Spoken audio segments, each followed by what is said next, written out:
bem-vindos a mais uma segunda-feira. Bem-vindos ao canal do Imigrante USA aqui na RC Brasil, a rádio da comunidade brasileira. Eu sou a doutora Larissa Salvador, advogada licenciada no estado da Flórida e atuamos na área de imigração e acidentes de carros. E semana passada nós começamos, essa horinha aqui nas segundas-feiras para falar sobre imigração para os Estados Unidos. Nós sabemos que hoje em dia a gente tem muita informação, a gente tem acesso à internet, todo mundo quer falar sobre, mas são poucas as fontes que realmente dão a gente informações reais sobre o que está acontecendo na situação imigratória nos Estados Unidos. Então, aqui no canal do Imigrante, a gente fala para você sobre leis, a gente fala para vocês sobre experiências reais de vida. E hoje nós temos um convidado muito especial, porque esse convidado, aliás, foi a pessoa que iniciou a minha jornada nos Estados Unidos. Então, hoje eu quero apresentar para vocês o meu pai, Levi Salvador. Muito obrigada. Obrigado a você, querida. Muito obrigado mesmo. Então, hoje a gente vai bater um papo, porque semana passada a gente conversou sobre o que é ser um imigrante nos Estados Unidos, a minha história pessoal.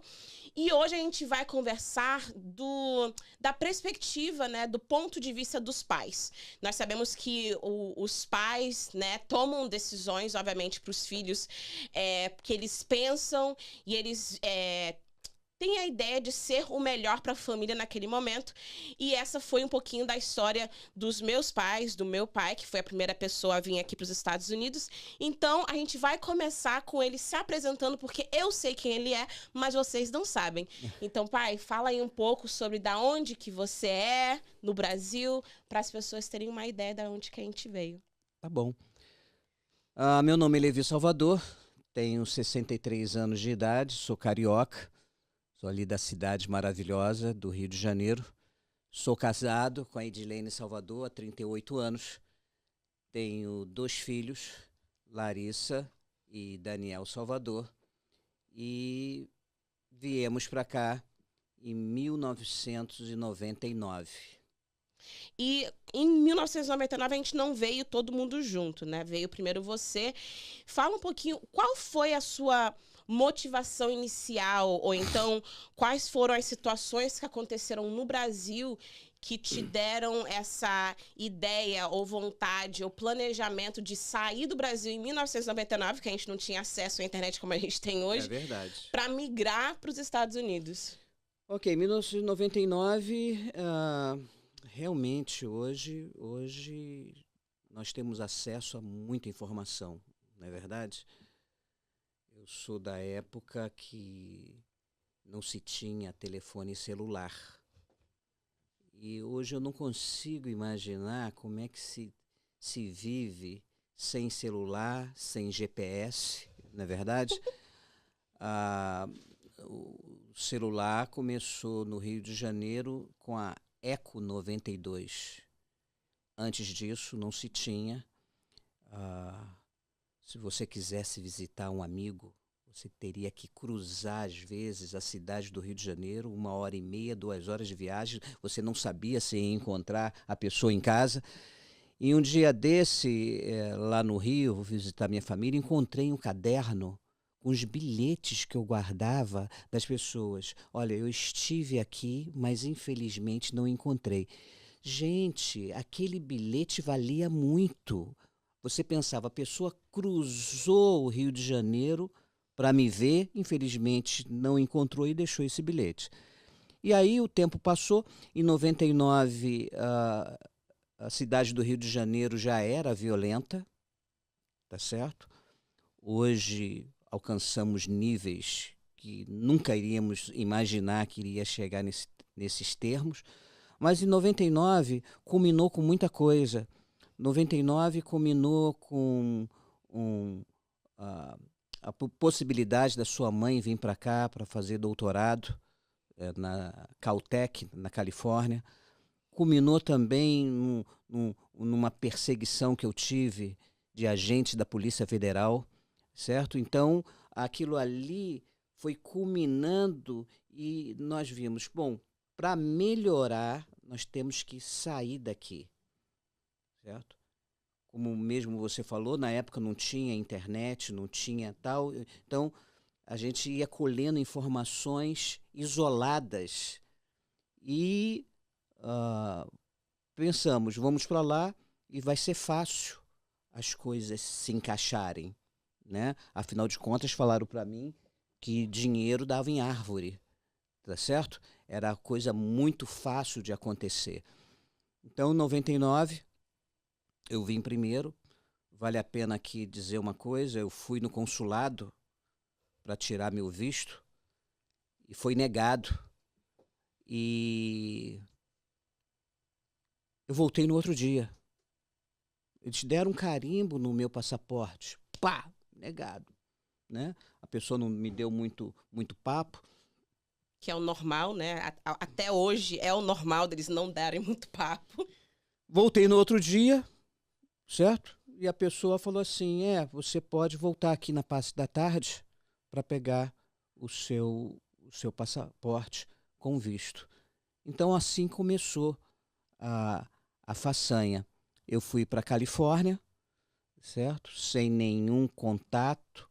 Tinha um contato de um amigo que a gente sempre encontrava no Brasil, Mário Schaefer. E aí fui para a casa dele, em Victorville, Califórnia. Um lugarejo, alguns quilômetros de Los Angeles. E ali começou então a minha façanha, porque ele foi me pegar no aeroporto com uma Corvette. E eu tinha uma mala de estimação, há mais de 10 anos eu tinha aquela mala, sabe, coisas que duram, né? Que já não existem hoje em dia. E aí ele pegou aquela mala, botou na mala do Corvette e não deu. Ele abriu a minha mala, despejou as minhas coisas ali dentro da Corvette, pegou a minha mala e jogou no lixo. Jogou no lixo. Eu falei, gente, a minha mala, minha companheira de mais de 10 anos, eu fui colocado no lixo no aeroporto de Los Angeles. E aí eu fui para casa dele. E aí... E foi aí que o choque cultural começou, porque aqui não deu, joga fora, depois compra outro, tá tudo certo. Ou vai para garagem, não é verdade?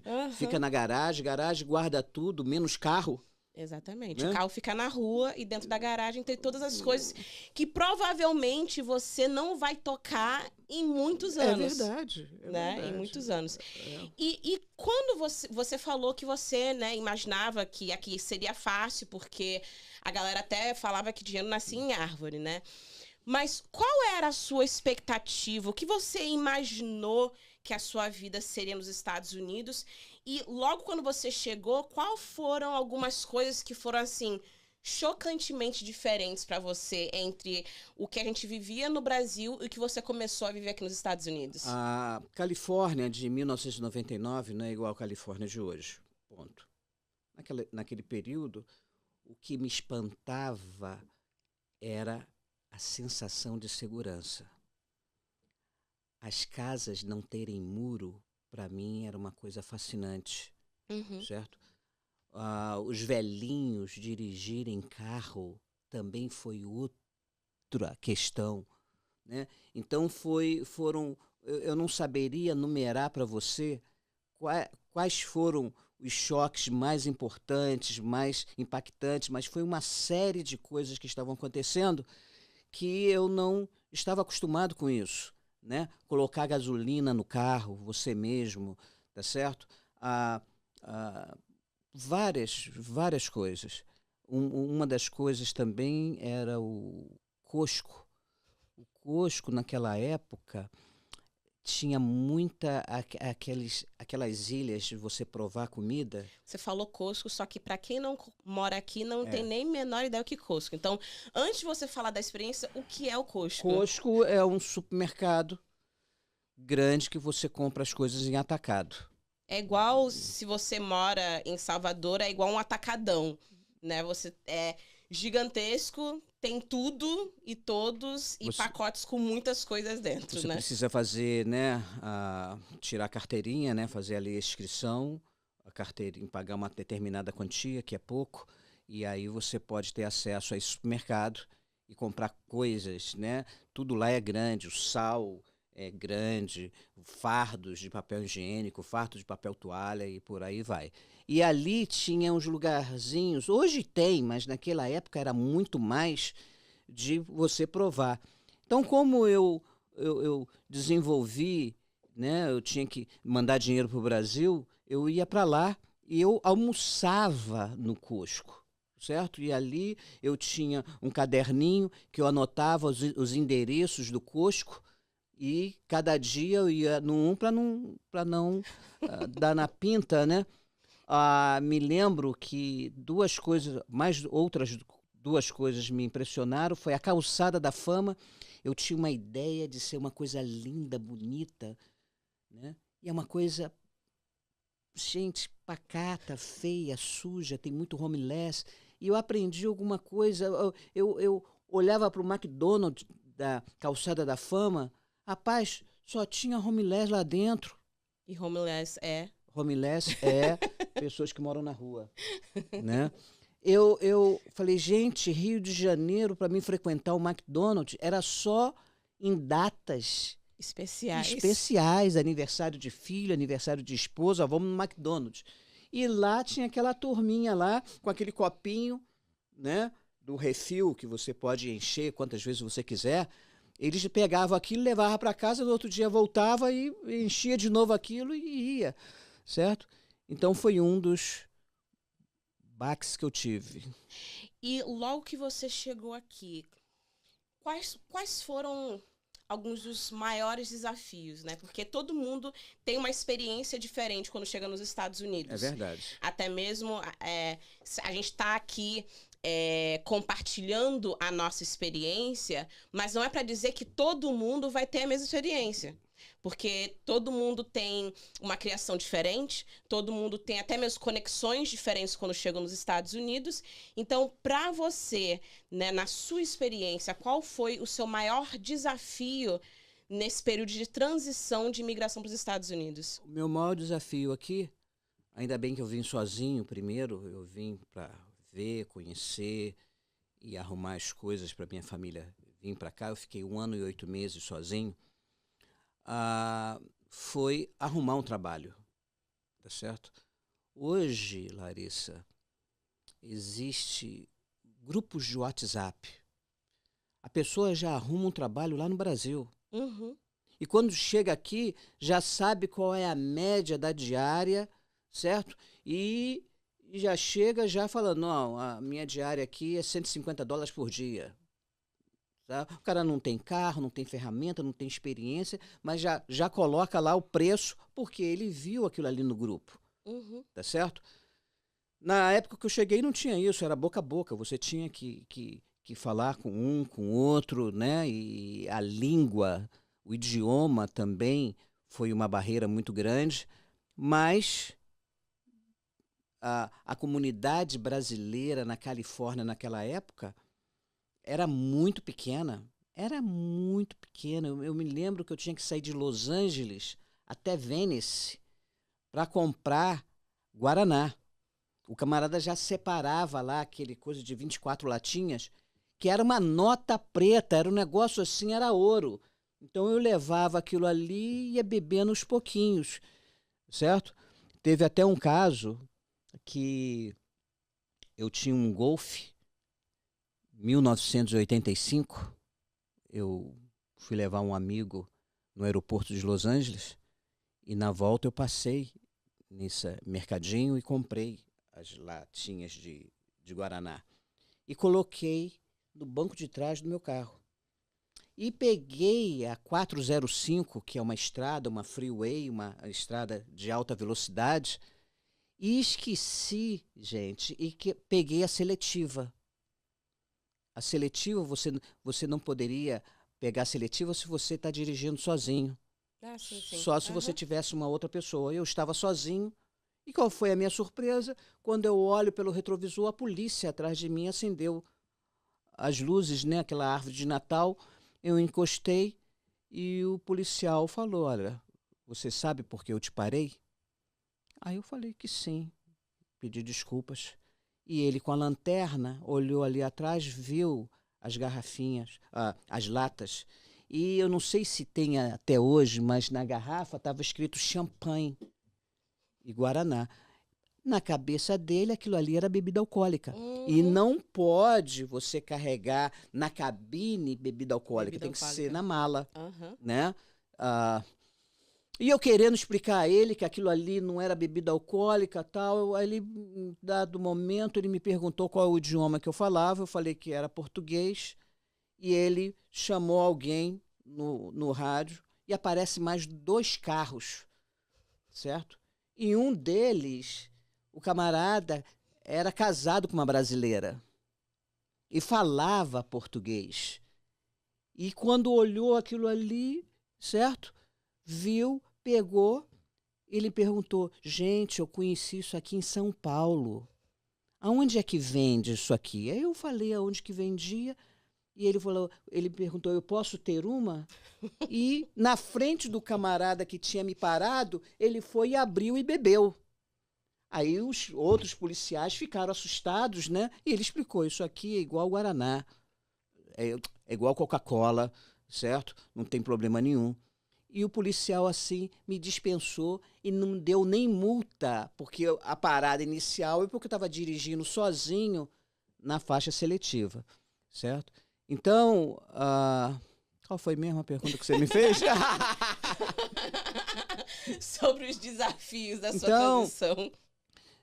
Os desafios foram muitos, né? Eu aconselho quem está pensando em vir para cá, morar legalmente, além de procurar um advogado, tá certo? Que seja realmente licenciado. Então, é aprender o inglês, tá certo? Isso é o primeiro ponto. Você vai chegar aqui, você não vai ficar dependendo exclusivamente da comunidade brasileira ou da comunidade hispana. Você vai abrir o seu leque de opções, aprender o inglês, tá certo? Se profissionalizar. Você vê qual é a demanda aqui de coisas e se profissionalizar nessa área. Com relação a procurar um profissional... Eu ia até tocar nesse ponto, sobre profissional. Fala um pouco sobre a nossa história, sobre não ter tido um profissional correto, né? Então, com relação ao profissional, gente, isso é muito importante, porque hoje, com a internet, tem muitas empresas de consultoria, tá? Consultoria. Eu me sinto muito à vontade em falar nisso, tá certo?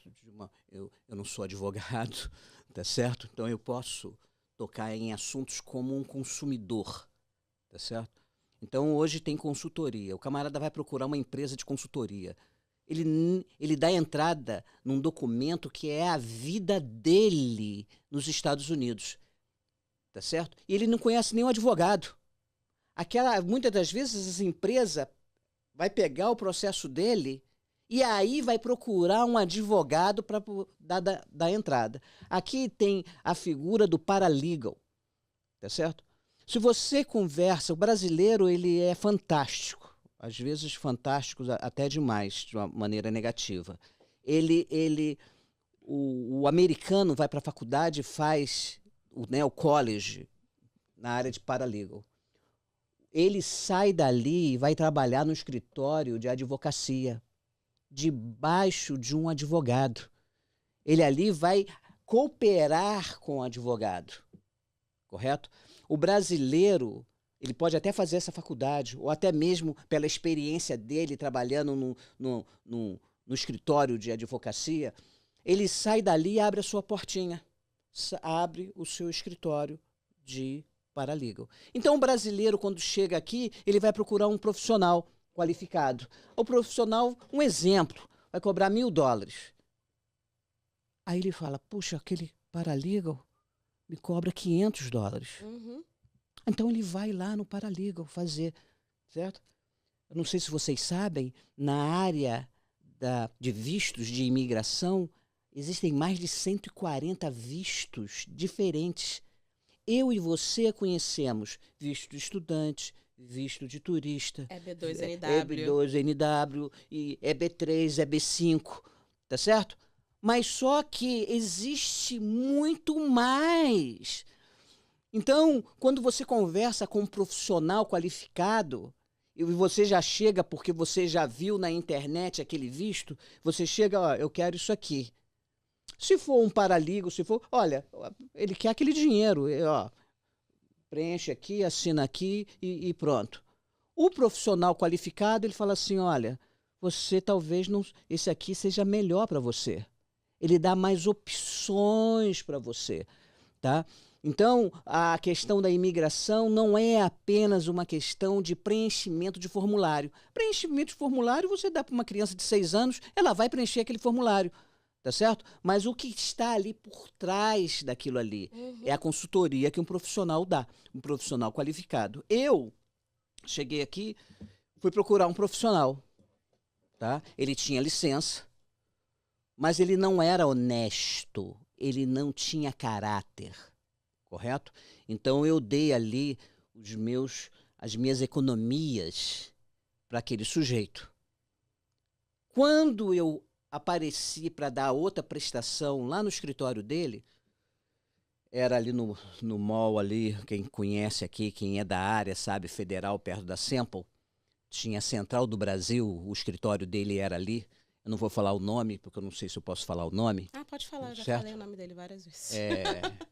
Javier Lopera, tá certo? Aí o que acontece? Eu fui lá, e aí o Jaime, o grande amigo meu, beijo Jaime, certo? Ele me chamou, ele era o gerente da Central do Brasil, ele me chamou, Levi, tu tá vendo o que está acontecendo? Aí eu vi os caminhões, um pessoal escrito assim, US Marshall. Para mim, US Marshall era aquela empresa de transporte de valores de banco, certo? Eu não sabia que o US Marshall era uma instituição federal que é acima do FBI, tá certo? Quando eles só entram com o negócio tá fedendo, o FBI não conseguiu resolver, eles entram na parada. Quando chego lá no Plaza para pagar minha outra prestaçãozinha, né, do meu processo, estava lá o caminhão, eles retirando os computadores de dentro do escritório. Eu falei, ô Jaime, o que é isso aí? Rapaz, o Xavier foi preso, o Lopera foi preso. Rapaz, eu pensei, meu Deus do céu, foi preso. Resumindo, perdi o dinheiro que eu dava dando entrada, ainda bem que eu não perdi mais, tá certo? Ele foi preso, pegou aí alguns anos de cadeia, mais de 8 anos de cadeia, e depois foi deportado num país da América do Sul, não me lembro se foi Bolívia ou Colômbia, tá certo? Mas aí, eu fiquei à deriva, tá? Sem nenhum apoio, sem nenhum número de processo, sem nenhuma informação, e aí é como, às vezes a pessoa, eu costumo dar o exemplo, gente, se você vai no cardiologista, tá? Aquela pessoa, ele tem uma equipe, ele tem o instrumentista, né? Aquele que ele pede na hora da cirurgia, ele pede as ferramentas ali. E aquela pessoa né? vai passando. A pessoa vai passando, vai dando, ele vai fazendo tesoura, não sei o quê, papapá. Aquela pessoa que está ali há anos, está vendo ele fazer aquela cirurgia por anos, tá certo? Mas será que essa pessoa é capaz de fazer uma cirurgia? Entendeu? Então, hoje o que está acontecendo é o imigrante chega aqui, vai procurar um paralegal, vai procurar um instrumentista para fazer a cirurgia no coração, para fazer a cirurgia que vai depender a vida dele migratória nos Estados Unidos. Hoje, eu tenho o privilégio de trabalhar na Salvador Law. E lá é uma... Como é que se diz? É uma montanha-russa de emoções, tá? Tem momento que você fica contente, alegre, porque a pessoa ganhou o green card, um caso quase perdido, tá certo? E deu para reverter e você ganha o green card, você vibra com o pessoal. E também tem a tristeza da pessoa chegar ali, uma pessoa que teria condições verdadeiras de ter um green card, mas por causa de uma assessoria desqualificada, ferrou ela pelo resto da vida. Tá certo? Ferrou, não tem como. Não tem como.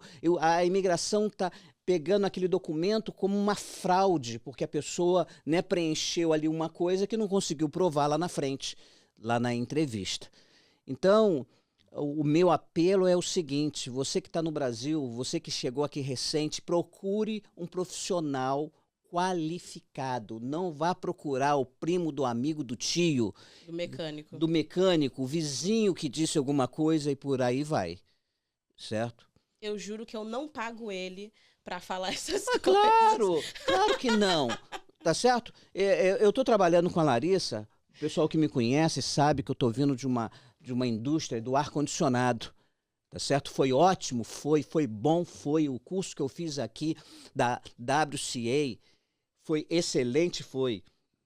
Também não estou recebendo nada desse curso, não, tá certo? Só estou dando informação, aproveitando e dando informação, certo?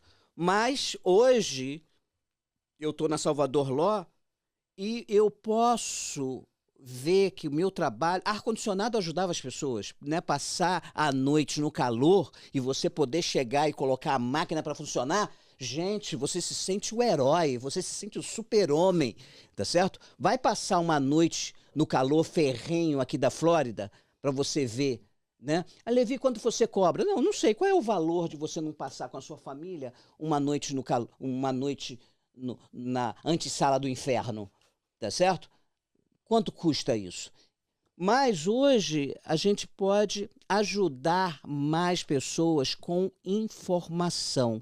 Informação de qualidade, educação. Você precisa educar as pessoas, você precisa... Hoje existe muita informação que é do amigo, do primo, do tio. Não existe isso. Você precisa de uma informação adequada, de um profissional adequado. Não estou falando para você que todo mundo tem que vir para Salvador Law, não. Que se vier, tá bom. Tá certo? Mas pesquise. Advogado é igual a médico. Você precisa ter confiança na informação dele. Você está entregando a sua vida ali. Tá certo? Sim. Então você precisa confiar nele e ali ele vai traçar uma estratégia para você. Se você estiver no Brasil, tá? Larissa já tem clientes, né? São atletas. Ela fala, olha, você na atual conjuntura você não consegue. Mas se você fizer isso, você pode vir com visto de atleta. Eu te garanto isso. O camarada segue na risca, certo? Pega aquilo ali, daquela assessoria, e vai ticando. Ó, eu vou fazer isso, fiz isso. Doutora, tá aqui, ó. Eu já fiz tudo que a senhora mandou. Pronto. Dá entrada no processo do sujeito. A gente tem um caso recente desse, que foi um atleta, que a gente, aliás, começou a conversar pela primeira vez em 2020, durante a pandemia. E que, na época que a gente conversou, não tinha como aquele atleta chegar aqui nem com visto de atleta. Então, a gente literalmente, né, programou tudo, fizemos uma estratégia, organizamos. E no final do ano passado, não somente ele vai estar chegando nos Estados Unidos como atleta, mas não é só um visto, né? Ele conseguiu o EB1A, que é Habilidades Extraordinárias, para atletas, e vai estar chegando nos Estados Unidos com a residência, né? E a gente gostaria de tomar esse tempo rapidamente aqui para agradecer, né, a RCN, Pastor Francisco, por, né, apoiar aqui a RC Brasil, a rádio da comunidade brasileira.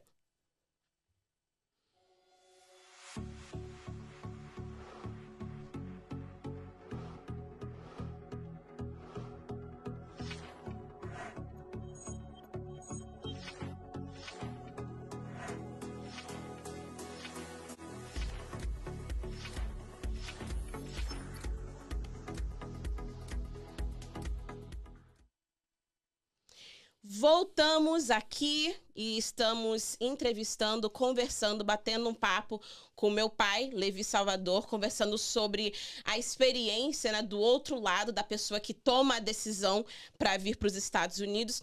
E a gente estava conversando sobre experiências jurídicas, né, experiências de escolher o profissional ou para traçar a estratégia para você vir para os Estados Unidos, ou então, uma vez que você está aqui, tomar a decisão correta para que você ainda assim tenha acesso às oportunidades, né, de imigração, mesmo quando você chega com o visto de turista aqui nos Estados Unidos, né?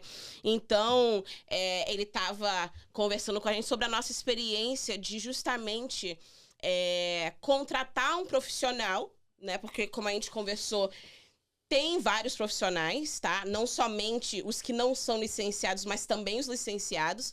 Mas a importância de você realmente pesquisar a qualidade do profissional, o caráter do profissional, né? Porque como a nossa experiência aqui nos Estados Unidos foi, você precisa saber quem é essa pessoa, porque uma pessoa que não tem caráter pode fazer você pagar o preço por mais de 10 anos da sua vida, né? Que foi a nossa experiência aqui nos Estados Unidos. E nesse momento que parecia que, ok, agora estamos aqui, não tem documento, o cara não deu entrada, perdemos dinheiro. O que te ajudou a manter a motivação para ficar aqui? Porque a gente podia simplesmente ter jogado tudo para cima e voltado pro Brasil. Nesse ponto, Larissa, eu acho que eu nunca falei isso para vocês, mas primeiro eu me apeguei mais ainda com Deus, né?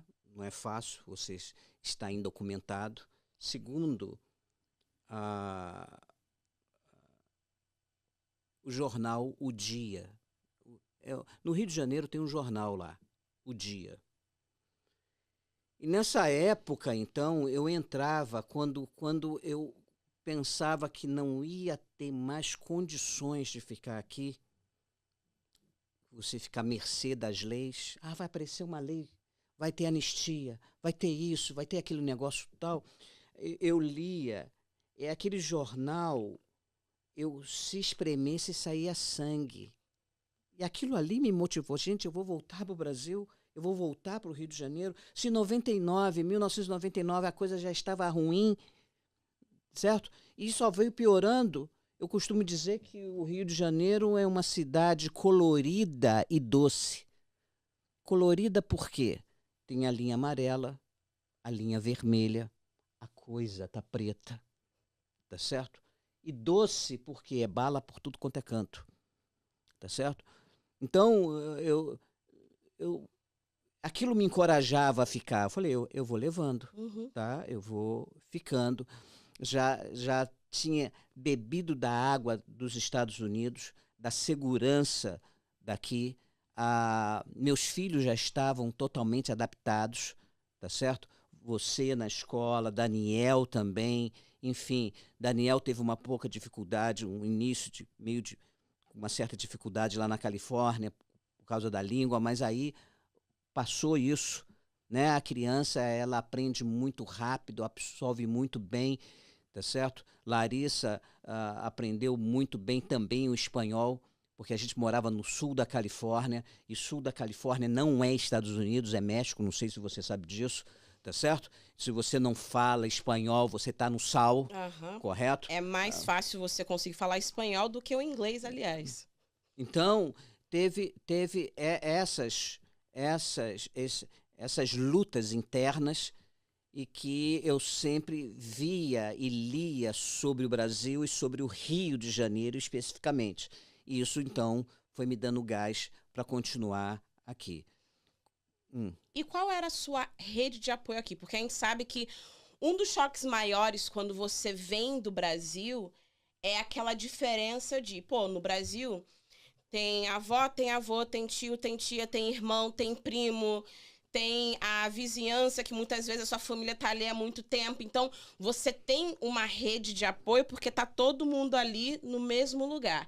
E quando você sai, especialmente para um país que você ainda não tem família, você ainda não necessariamente tem amigos ou o que seja, né? Como que foi para você, na sua experiência, essa situação de, quem era a minha rede de apoio aqui nos Estados Unidos quando você chegou? É muito interessante isso, porque eu estava conversando com uma pessoa essa semana, dizendo o seguinte: o porquê que o imigrante resolve vir para cá e às vezes com o visto vencido, né? E resolve ficar nos Estados Unidos.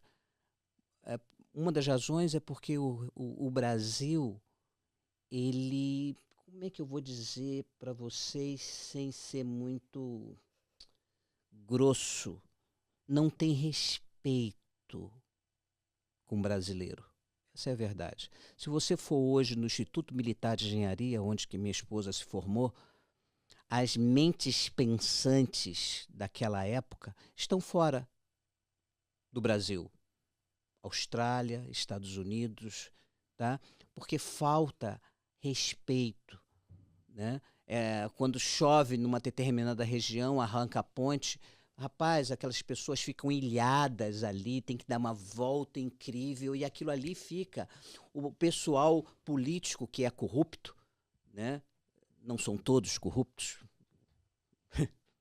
mas eles ficam até felizes porque aquela ponte aconteceu um acidente, porque vai abrir uma licitação e eles vão poder ganhar dinheiro ali em cima daquilo, tá certo? Então é o contrário isso aqui nos Estados Unidos. Você vê que acontece, se tem mais respeito. E é por isso que o imigrante às vezes se sujeita a coisas aqui, a ficar aqui longe da família, porque existe a questão do respeito. Aqui eu tive o apoio da igreja, né, dos irmãos da igreja. Em Los Angeles, foi a igreja em Los Angeles. Quando eu cheguei aqui em Boca Raton, foi a igreja em Boca Raton, os irmãos ali que me deram aquele apoio, aquela rede de apoio.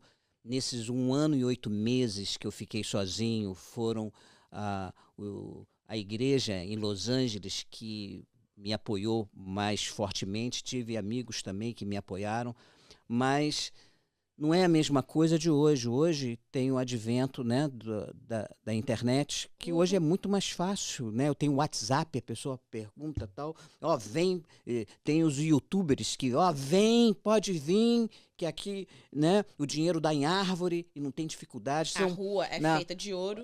Tem poucos youtubers que falam a verdade, tá? Eu preciso aqui ser honesto e falar. Tem aquele canal Perguntas, que foi talvez o primeiro, um dos primeiros youtubers, tá? Ele está aí até hoje, ele fala a verdade. Os patrocinadores deles também são pessoas honestas, então você precisa pesquisar antes quem você vai confiar, aonde você vai comprar carro, tá certo? Qual é o advogado que vai dar a estratégia para você. Por exemplo, hoje, o camarada vem pelo México e entra e abre um canal e fala, eu entrei pelo México, eu vou mostrar para você como é que faz. O cara se torna um YouTube, um consultor. Tem um camarada que entrou pelo México que cobra $1.500 para falar como é que entra pelo México sem coiote. No meu tempo, eu nem sabia que brasileiro vinha pela fronteira em 99, tá certo? E quando tem imigrante que vem pela fronteira, naquela época, ele precisava confiar muito em você para falar assim, olha, eu vim pelo México, tá certo? Porque ele confia em você. Você não vai chegar no meio da rua, fulano veio pelo México, tá certo? Porque ele confia em você. Hoje não tem isso. Hoje é um status. E aí, como é que você... vem pelo México, tá certo? E outra coisa, gente, quando você paga aquela quantia pro coiote, $15 mil, $20 mil, qual é a nossa tristeza? É quando essa pessoa que pagou isso pro coiote, ela se qualifica. Sim. Ia pagar muito menos. Ia pagar muito menos para entrar vir já com pela green card. porta da frente e chegar aqui já com green card. Entendeu? A pessoa nem se dá o trabalho de pesquisar se ela é qualificada ou não. Tá certo? Então, é um negócio muito interessante isso. Né? E muitas vezes as pessoas estão procurando apoio dessas pessoas que elas não conhecem. Né? E pagam. E pagam. É aquele choque quando você chega aqui e não é aquilo, e aí você fica, o que eu faço agora? Exato. Que o que eu fui vendido não é a realidade aqui. Pessoal, dá uma olhada. posso continuar falando sobre outros canais? O canal Perguntas da semana passada tem... Falando bem que mal tem, né? Tem um caso de uma família que está morando nas ruas lá em Massachusetts, se não me falha a memória. Tá certo? Está morando na rua. Que é isso? Você saiu do seu país e está morando na rua. Tá certo? Então, morando na rua nos Estados Unidos.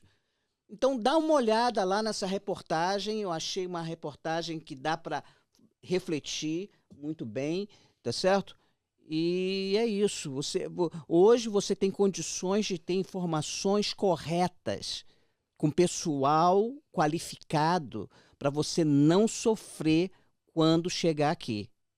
Até mesmo porque, às vezes, as pessoas têm uma ideia, né? Que as pessoas que já estão aqui nos Estados Unidos há muito tempo não querem ajudar os imigrantes que estão chegando, porque acham que se eu sofri, você também tem que sofrer. E a realidade é que não. Nós estamos aqui, aliás, falando para você que você não precisa sofrer o que nós sofremos, né? Porque foram mais de 10 anos sem documento nos Estados Unidos e que não eram necessários.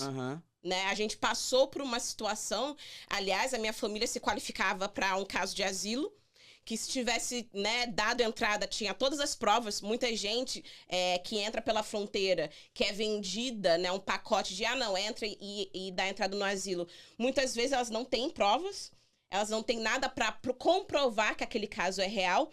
E na nossa situação a gente tinha, mais uma vez voltando, não tínhamos o profissional correto, né?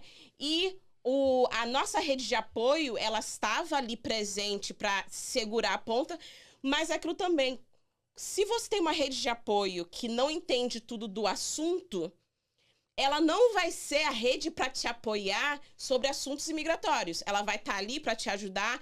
Nós temos uma amiga nossa aqui, Cristina, que a gente sempre fala sobre ela, que abriu as portas da casa dela, né, de um quarto, um banheiro aqui no sul da Flórida, quando a gente logo veio. Mas, ao mesmo tempo, a gente precisou fazer essa pesquisa, né, de profissionais. E, mesmo assim, eu me lembro que eu recebi o meu social e a minha permissão de trabalho pela primeira vez em 2012, quando o DACA saiu, que foi uma lei, uma ordem executiva, né, que o Obama passou, que permitia crianças que entraram no país menores de tal idade e que tinham certos critérios de conseguir essa permissão, né? Já que era o pensamento de que não vamos castigar os filhos pelas decisões dos pais, né? Mas uma coisa que eu acho que também a gente nunca conversou sobre é... Porque eu virei cidadã americana e uma vez que eu virei cidadã americana, eu apliquei para os meus pais, né?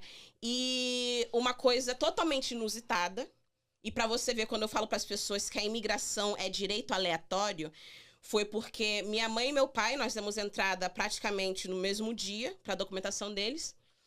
Minha mãe recebeu o green card dela em 2 meses, ela nunca nem viu a cor da permissão de trabalho.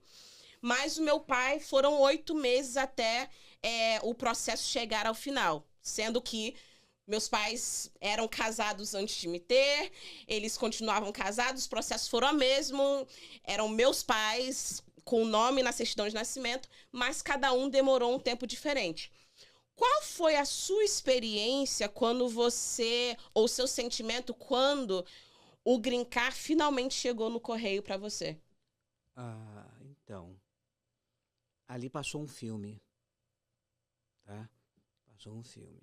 E talvez eu nunca tenha falado isso para você, mas não só você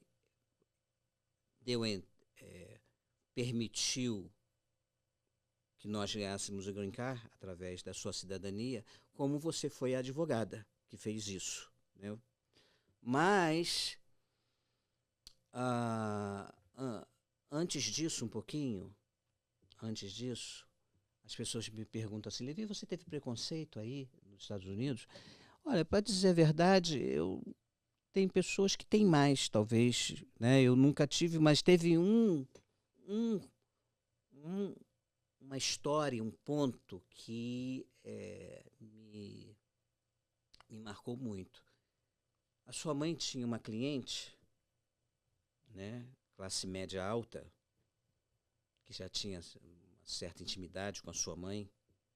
E um dia ela falou para mim e para sua mãe: a sua filha faz law school, faz direito, né? Faz. Fala para ela desistir, porque ela nunca vai conseguir passar no bar da Flórida, certo? Ela foi enfática nisso. Ela falou, né, dona da verdade, certo? Ela nunca vai, porque a minha sobrinha já tentou 7 vezes e não conseguiu, certo? 7 vezes. Eu ouvi aquilo ali, fiquei quieto, né? Tal. E vi ali o esforço da Larissa trabalhando, estudando de noite, indo, fazendo, acontecendo, né? E sempre isso vinha na minha cabeça, tá certo? E o interessante foi que a Larissa falou assim: olha, são 2 dias de prova, né? Do Bar da Flórida. Olha, não me liga no dia tal. Eu vou ligar para vocês. Lembra disso? Uhum. E foi um dia, assim, terrível, né? Porque 2 dias. vinham aquela pessoa falando: sua filha nunca vai passar no bar, que é a OAB daqui, né? Nunca vai passar no bar da Flórida, nunca vai passar. E aí foi dando a hora e Larissa não ligava. Larissa não ligava. E, gente, que agonia, eu e sua mãe ali, e nada da Larissa ligar. Mas aí, ela não ligava porque ela não conseguia acessar o site, porque era sim, muita gente no dia do resultado. do resultado acessando, né? Acessando. Passou um tempo, lá por umas 3 horas, 4 horas da tarde, já era, né? O resultado ia sair às 10 da manhã. Então, 10, 11, 12, 1, 2, 3, cara, as 5 horas mais compridas da nossa vida. E a gente já tinha, né, se preparado para, né, eu já tinha me preparado, né, essa fulana aí, de repente ela tem razão, Larissa não tá ligando porque não passou, tá certo? E vamos nos preparar para ver o que tá acontecendo. E ela ligou chorando, tá? E não falava o que era. A gente ali do outro lado do telefone, cara, o que aconteceu? O que aconteceu? Foi aí que ela falou, né, que tinha passado, certo? Mas isso só foi um parêntese para a sua pergunta. Então, quando eu recebi o Green Card pelo correio, veio essas coisas na minha mente. Veio quando você passou na OAB, veio a crise de 2008, quando eu pensei em voltar para o Brasil, tá certo? Veio uma série de coisas ali e bateu. Porque nesse período você começa a pensar, será que eu fiz certo com a minha família?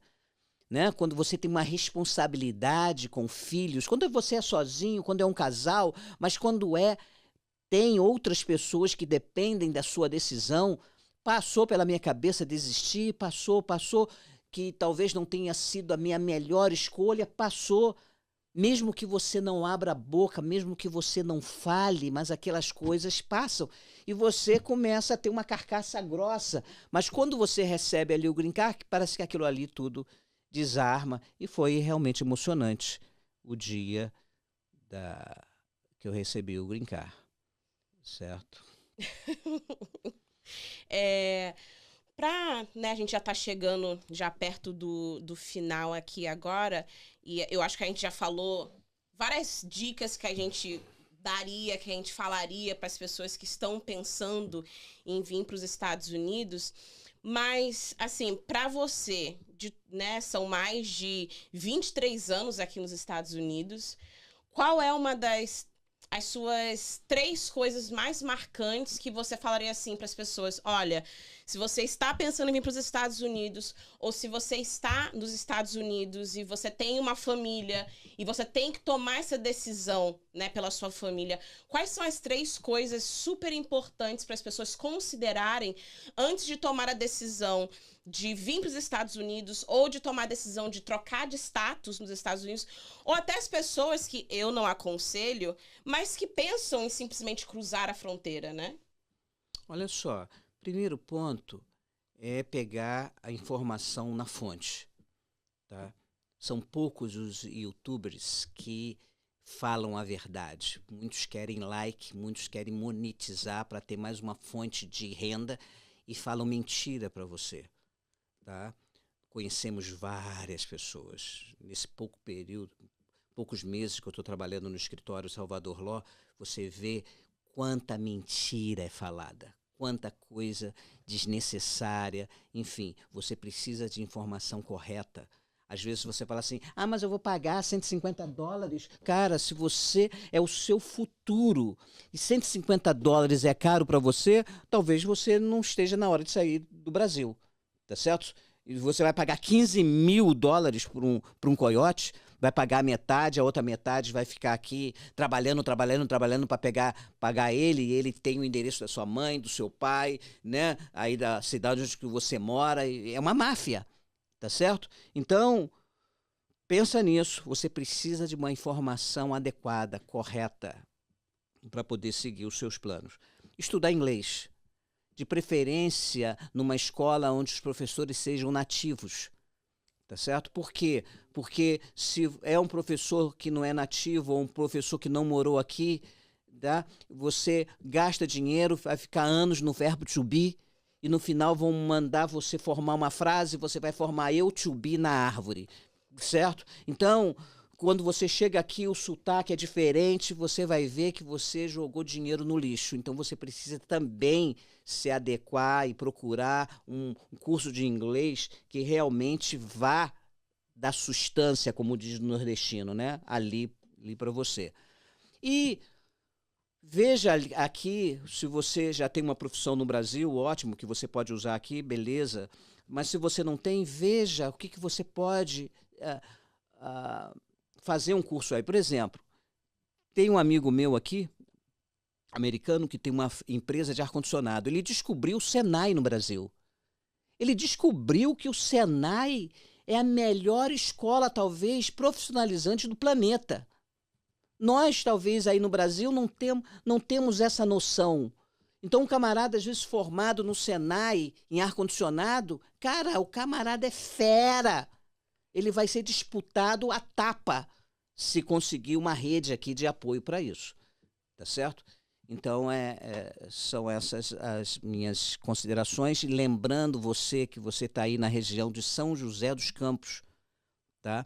Dia 24 e 25, a doutora Larissa vai estar aí em São José dos Campos, dando palestras sexta e sábado para o público em geral. E você que é advogado, que quer fazer uma parceria com a Salvador Law, no sábado, dia 25, às 3 horas da tarde, nós vamos estar aí no Novo Hotel, em São José dos Campos. Então, se você mora aí na região, né, Caçapava, eu não me lembro agora o nome das outras cidades, mas vamos estar aí por 2 dias, não percam.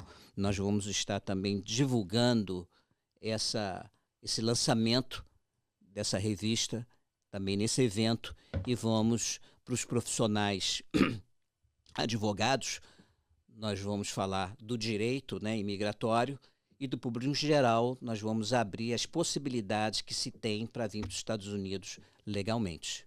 Então, se você estiver nessa área, né, a área ali de São Paulo, São José dos Campos, estaremos aí no mês que vem, tá? Dia 24 e 25. E para mais informações, vocês podem entrar em contato. Para quem não sabe, as redes sociais do nosso escritório no Facebook e no Instagram é o @salvador.law. Para entrar em contato com o nosso escritório, para a gente poder analisar o seu caso, para você poder ter as suas perguntas respondidas, você pode entrar em contato com o nosso escritório no +1 954-773 8175 ou também por e-mail no info@salvadorlawpa.com. tá? Então a gente vai chegando no final da nossa segunda-feira, nosso show de segunda-feira. Gostaria de agradecer o meu pai, Levi Salvador, por ter disponibilizado o tempo para estar aqui com a gente hoje, né? A chefe dele deu o tempo off para ele poder estar aqui de manhã. Então, espero que isso seja útil para vocês, essas informações de considerações para vocês, para suas famílias, para vocês considerarem, realmente pensarem sobre o que é importante, as considerações que você deveria ter antes de migrar para os Estados Unidos. E, mais uma vez, estamos aqui todas as segundas-feiras, de 9 às 10, com informações sobre imigração para você aqui na RC Brasil, a rádio da comunidade brasileira. A gente se vê na próxima semana.